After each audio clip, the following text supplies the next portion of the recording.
আজকে একটা কথা তোমাদের সাথে শেয়ার করবো, হয়তো শুনে অনেকে রেগে যাবে। কদিন যখন আগে ধরো আমি বসে বসে ঘরের মধ্যে ভিডিও দেখতাম, সবার আমার খুব ভালো লাগতো সবার ভিডিওগুলো দেখে।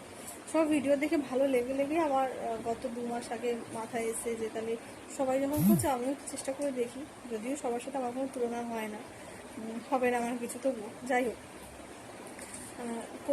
সবাই যখন করতো তখন না দেখতাম আর ভাবতাম যে কি সুন্দর না, ঘরের মধ্যে সেজে গুজে বসে বসে ভিডিও করো, বা কোথাও ঘুরতে গেলাম গিয়ে ভিডিও করলাম, কত সুন্দর জীবন।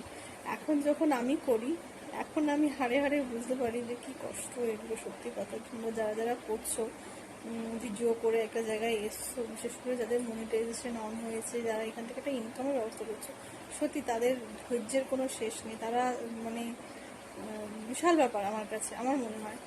কারণ এত ধৈর্য কোনো মানুষের হবে না। তারা কতটা জায়গা পার করে গিয়ে সেই জায়গাতে এসছো তোমরা। আজকের দিনে দাঁড়িয়ে আমি তো ভাবি এটা বিশাল ব্যাপার। একটা বাইরে চাকরি করার থেকেও এটা তো খাটনি বিশাল। ঘরের মধ্যে বসে ভিডিও করছি বলেই এই নয় যে কোনো চাপ নেই, বিন্দাস আছি, আরামে করছি, না না, এটা তো সাংঘাতিক চাপ, মাথার চাপ, সব সব ব্যাপারে।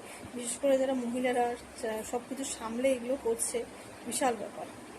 কী করে আমি তো টাইম দিতে পারছি না, কী করে তোমরা সবাই করো তোমরাই জানো।